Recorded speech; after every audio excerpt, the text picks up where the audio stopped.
Selamat pagi, sahabat yang terkasih di dalam Tuhan. Mari kita mengawali aktivitas kita pagi hari ini dengan bersama bersaat teduh di dalam doa pagi bersama saya, Pendeta Aljosa Frantoni Astagusti. Selamat pagi, sahabat yang dikasihi Tuhan. Kembali kita berjumpa di dalam persekutuan doa pagi ini. Semoga di pagi ini kita semua tetap dalam keadaan yang baik dan sehat, serta siap untuk menjalani aktivitas kita pada hari ini. Sebelum kita berdoa, mari kita ambil waktu saat hening sejenak. Sungguh besar kasih setiamu ya Tuhan di dalam kehidupan kami.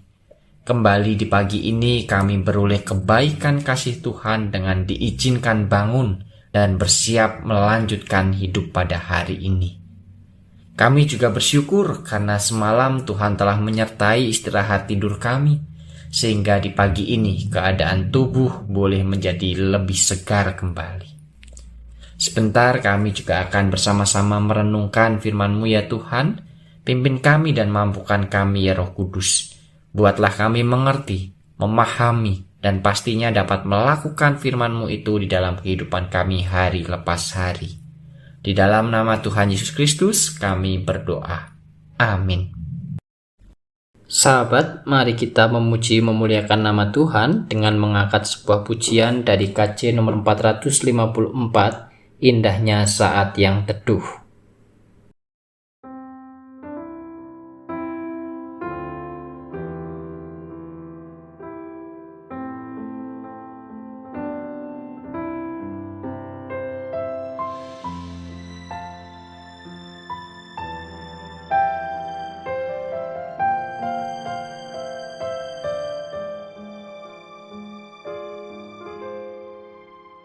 Indahnya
Firman Tuhan yang akan kita baca dan bersama-sama renungkan diambil dari Yohanes pasal 14 ayat 26 dan yang ke-27.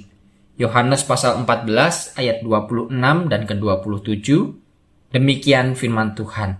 Tetapi penghibur, yaitu Roh Kudus yang akan diutus oleh Bapa dalam namaku, dialah yang akan mengajarkan segala sesuatu kepadamu dan akan mengingatkan kamu akan semua yang telah kukatakan kepadamu. Damai sejahtera kutinggalkan bagimu, damai sejahteraku kuberikan kepadamu. Dan apa yang kuberikan tidak seperti yang diberikan oleh dunia kepadamu.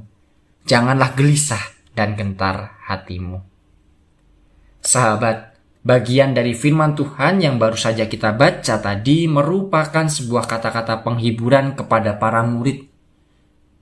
Tuhan pada waktu itu tahu bahwa sebentar lagi dirinya akan meninggalkan para murid untuk kembali ke surga. Dan Tuhan juga tahu bahwa apa yang akan dihadapi oleh para murid adalah sesuatu yang tidak mudah. Maka dari itu, sebelum saatnya tiba, Tuhan menghibur, Tuhan menguatkan para murid agar tetap siap dalam melanjutkan karya pelayanan mereka. Dalam kehidupan ini kita tahu bersama bahwa semuanya dapat kita jalani dengan begitu berat. Tidak mudah untuk kita jalani. Meskipun banyak momen-momen menyenangkan, momen-momen bahagia yang mana dapat membuat kita tertawa, membuat kita dapat terhibur, namun realitanya kehidupan juga menyajikan kepada kita hal-hal yang berat untuk dijalani. Hal-hal yang tidak enak untuk dirasakan. Hal-hal yang membuat kita kecewa, sedih, bahkan hingga membuat kita meneteskan air mata. Inilah yang namanya kehidupan. Kehidupan tidak hanya menyajikan hal-hal yang menyenangkan saja, tetapi juga mengajak kita, menantang kita untuk mampu melewati setiap persoalan dan tantangan di dalam kehidupan. Hal yang demikian juga dialami oleh para murid ketika mereka harus melanjutkan karya pelayanan tanpa sosok Yesus Kristus di tengah-tengah mereka. Tuhan yang telah kembali ke surga mengharuskan para murid untuk berjuang lebih keras dalam menjalankan karya pelayanan mereka. Mereka mendapatkan penolakan. Mereka mendapatkan ancaman. Dan komunitas pengikut Kristus pada waktu itu berada dalam tekanan mayoritas penduduk di Yahudi. Namun meskipun demikian, Tuhan mengetahui batasan-batasan kemampuan para murid, sehingga Ia mengutus Roh Kudus untuk menolong dan menyertai para murid dalam mengarungi kehidupan yang tidak mudah. Dan berkat pertolongan dari Roh Kudus, kita dapat melihat bahwa hingga detik ini para pengikut Kristus di seluruh dunia begitu banyak. Kekristenan tersebar luas ke berbagai penjuru dunia. Itu semua berkat penyertaan dari Roh Kudus kepada para murid yang pada waktu itu berjuang dalam keadaan yang tidak mudah. Sahabat, firman Tuhan yang kita renungkan ini mengingatkan kita kembali bahwa ada Roh Kudus yang senantiasa beserta kita dalam kehidupan. Seberat apapun pergumulan hidup, persoalan dan perjalanan hidup yang akan kita lalui, janganlah kemudian kita menjadi takut untuk bersedih, takut untuk menangis, dan bahkan janganlah kita menjadi menyerah pada kondisi yang berat. Karena Tuhan mengatakan kepada kita semua di ayat 27, damai sejahtera kutinggalkan bagimu, janganlah gelisah dan gentar hatimu. Mengapa kita tidak boleh takut? Mengapa kita tidak boleh sedih dan bahkan menyerah pada kehidupan? Sebab Tuhan mengutus Roh Kudus untuk menyertai, menolong, dan memampukan kita dalam mengarungi kehidupan yang tidak mudah ini. Tetaplah menaruh pengharapan hidup kita di dalam Tuhan. Amin.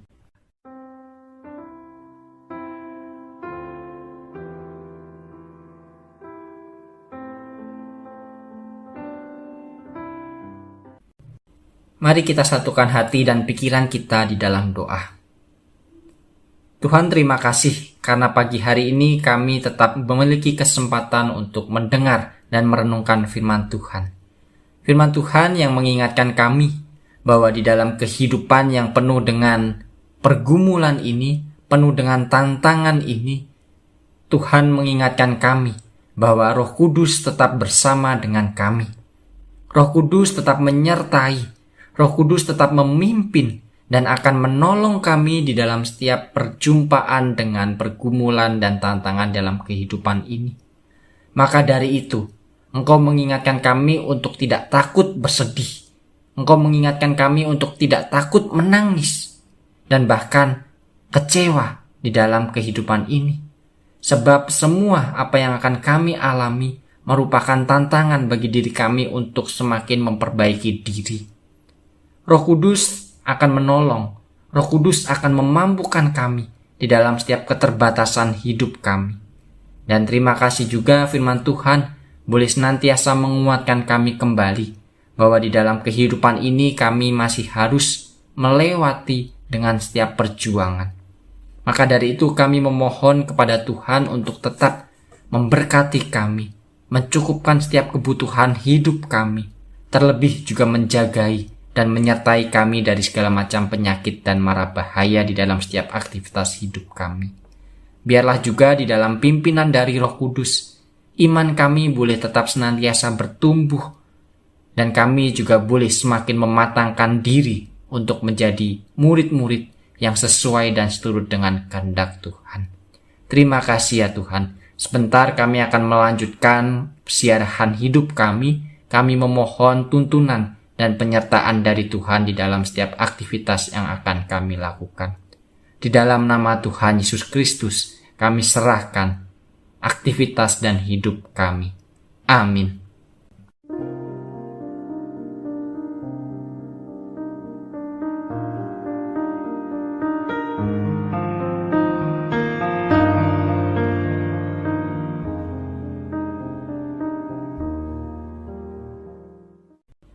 Sahabat, doa pagi kita telah usai. Selamat beraktivitas, semoga kita tetap diberi kesehatan dan tetap dalam penyertaan Tuhan. Tuhan Yesus memberkati.